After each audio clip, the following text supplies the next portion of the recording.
He's not here. Jaden! Jaden! Jaden!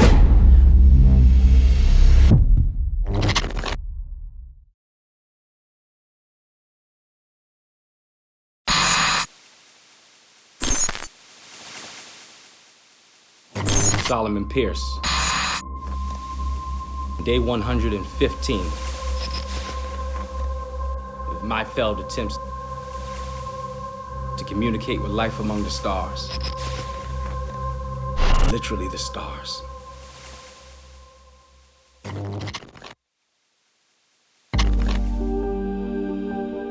Dad told me once that even when people are dead and buried in the ground, their souls still live on among the stars.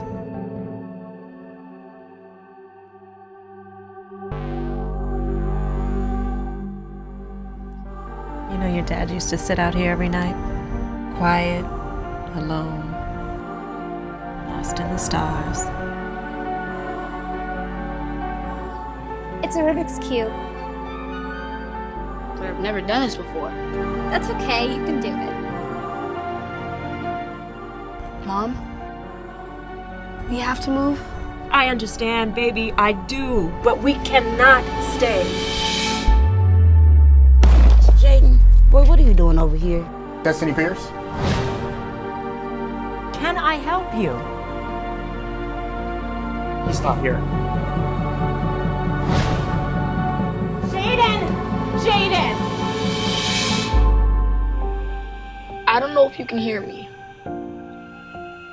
I don't even know if this will work. But I have to try.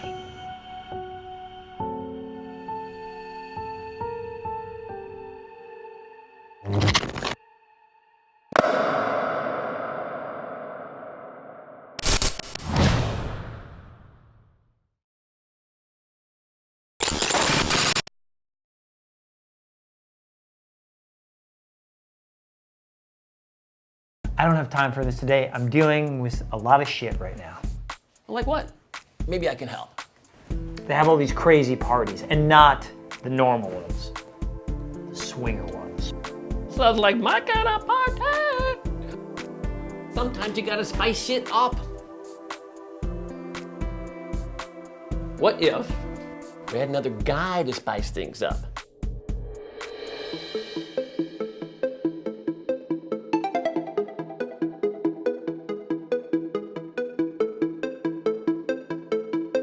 Who's the guy we're waiting on? His name's Akbar, but I don't know much about him. In my country, I'm like a Bengal tiger. Very powerful. Oh! Wow, I think we found our guy. I can fix all of this.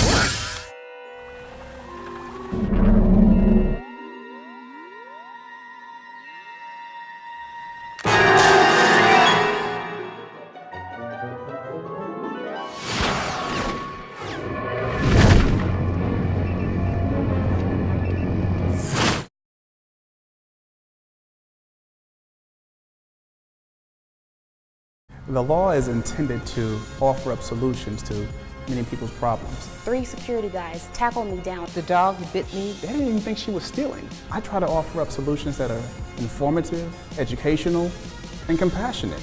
He thinks it's a pickup joint. You seriously call this man Pookie? I think there'll always be animal haters. So see, now we're getting somewhere. I still like to see what her injuries really were. Life after the verdict. That's what this show is all about. Makes you want to holler, throw up both my hands.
struggle of a young barber to find motivation coming from a small town in Illinois.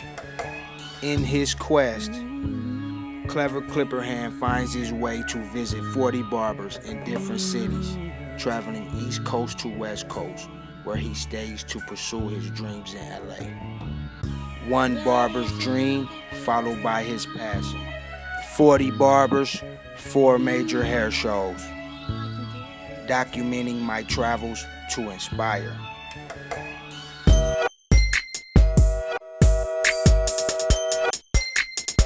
Frank the Barber, that's D.A. Barber, Orlando, Florida. 208 McDade, Yaden, PA.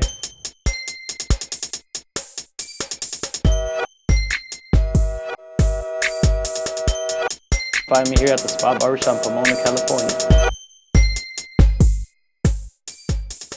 I come from this and this. Comb and clipper, bro. Work it. Work that thing. You know, the barber industry now is really exploding. Make sure you follow. Basically, barber competition, Crazy Hands, sponsored by Wall, sponsored by Club, and sponsored by Lay Right. Step out on faith. Like I said, I've lived life with faith and expectancy. You just never know what can happen within a few months. Gracias a Pittsburgh por acogernos aquí. It was imparted. You know, I was around it. I was able to express my art through hair. Be original and always be 100 to yourself. It's a major difference from then to now. Social media really help out a lot. See, when your chair is spinning, you want to pull. For people watching, like, hey, there's never too late. No matter your age, pick up those clippers. You'll feed your family with them. You have 45 minutes to show a complete transformation on your model. You know, you got most cosmetologists, they want to be barbers. Everything that they was doing, I was like, I want that. It hurts the most when you got people that don't believe in your dream like you believe. Tariq Jackson, good to be with you. Appreciate you. Fade_master. Dre the _giant. Edward Clipperhand. Miss Jewel with 4 underscores. My Instagram is Arocho the Barbers. I'm Clever Clipperhand, it's Kyle the Barber. 40 barbers, 4 major hair shows. This film displays resilience, passion, motivation, hustle, relentlessness, eye-opener.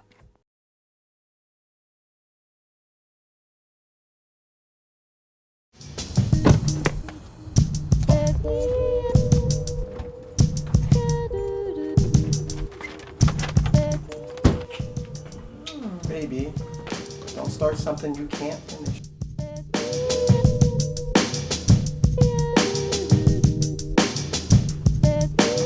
What's wrong?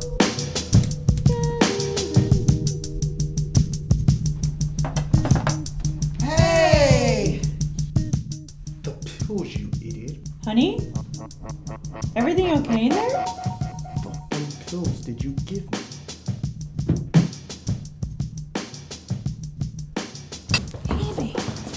What's wrong? You're acting funny.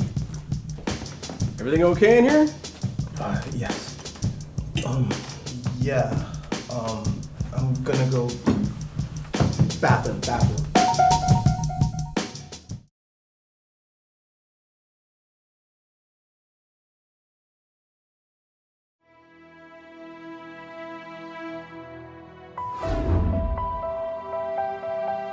Birmingham, Alabama, 1963. It was called the most racist city in America after Police Chief Bull Connor vented his fury on nonviolent blacks for demonstrating against the city's segregation policies. The history of the African American community and police departments has not gone well, and we have to own that, especially here in Birmingham. Well, Birmingham is a symbol of hardcore resistance to integration. It is probably the most thoroughly segregated city in the United States, and it has had more unsolved bombings of Negro homes and churches than any city in the United States. When Dr. King said in 1963 that Birmingham is the most thoroughly segregated city in America, it was true. And the police department was the arms and legs of this most segregated city of America. I have the feeling that if we can get a breakthrough in Birmingham and really break down the walls of segregation, it will demonstrate to the whole South, at least the hardcore South, that it can no longer resist integration. Birmingham was something of a symbolic struggle. And as painful as the memories are for some people, perhaps even today, it was real clear that without Birmingham, the movement might never have gained traction. It took seeing what happened in Birmingham on TV screens in America and around the world. If you were coming up in Birmingham in the 70s, the police still had a lot of the old attitude. Now, if we're going to deny the fact that out of 700 police officers, we don't have any who ever create problems, I think we are just sticking our heads in the sand. We had any number of cases of police shooting blacks and abusing blacks. So when I got on the council, I had decided that I was going to attack that issue. David Vann becomes mayor, and then we fall out. He and I have a falling out over the killing of a young woman by a Birmingham police officer, an officer named George Sands, who kills a young black woman, 20-year-old Benita Carter. Last summer, 3,000 blacks protested against the police after a white officer killed an unarmed black woman. When I got to Kingston, it seemed like all hell was breaking loose. You had lines of people all across here from every side of the street. They wouldn't let us come across this street, but they were all in the street. They were blocking the street, so they had police everywhere. We felt that Van was going to really take care of it. We felt that everything was going to be worked out, and that's what he told us. Both sides were getting involved. The black community, the white community wanted to support the police and whatever. And David said he would wait. People were saying Van and Sand has got to go. Van and Sand has got to go. We were marching. They wanted to talk to anyone who would give them some peace of mind, some reassurance that you at least are going to be willing to help us. Dr. Arrington was the only one that we saw as an official that would hear what we had to say. I ended up the next day or so in a news conference announcing that I was going to run for mayor. His opponent is conservative businessman Frank Parsons, who has had to spend much of his campaign disavowing remarks interpreted as racist. My position in this race is that I believe that Frank Parsons is the best man qualified to lead this city in the future. I have not said, nor will I say, that Dr. Arrington, because he's black, makes the difference. On top of that, you got the Police Foundation is waging a campaign against me. And we said we don't care. If Dr. Arrington is not afraid, we're not afraid. And it just caught on like wildfire. And the people started believing. By 1979, you had significant increase in black voter registration. And that, along with the beginnings of white flight, allowed blacks to finally be a political force. Birmingham, Alabama elects a mayor next week, and in that city, once a bastion of segregation, a major candidate is a black. It's election day in a lot of places around the country tomorrow, and one race of special interest is taking place in Birmingham, Alabama. It's an election that may help fade the memory of an infamous chapter in that city's history.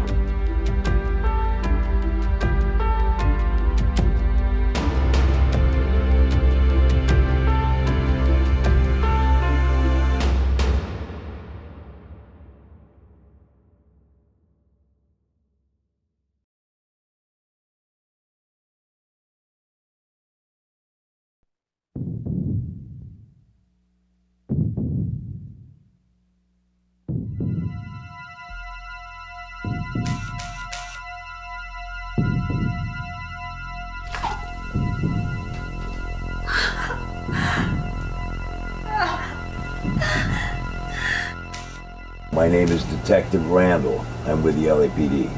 This has been the worst nightmare that has ever happened. Wait, you killed him! Son of a bitch! You killed him! I still get it! I'm still get it! Let me help you.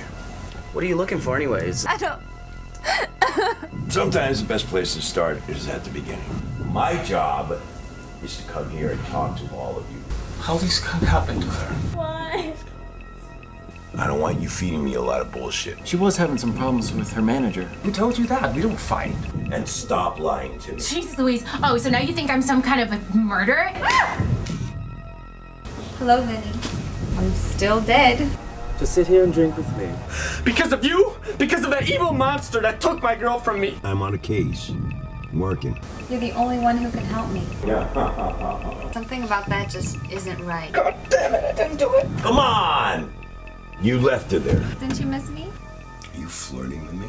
You still don't know who my killer is. Just stop it, okay? I didn't kill her. I swear I didn't do it. I'm not gonna rest until we apprehend the person that committed this horrific crime. If you couldn't have her, nobody could have her. She's lying, man. There's a lot of holes in this story. Who would do such a terrible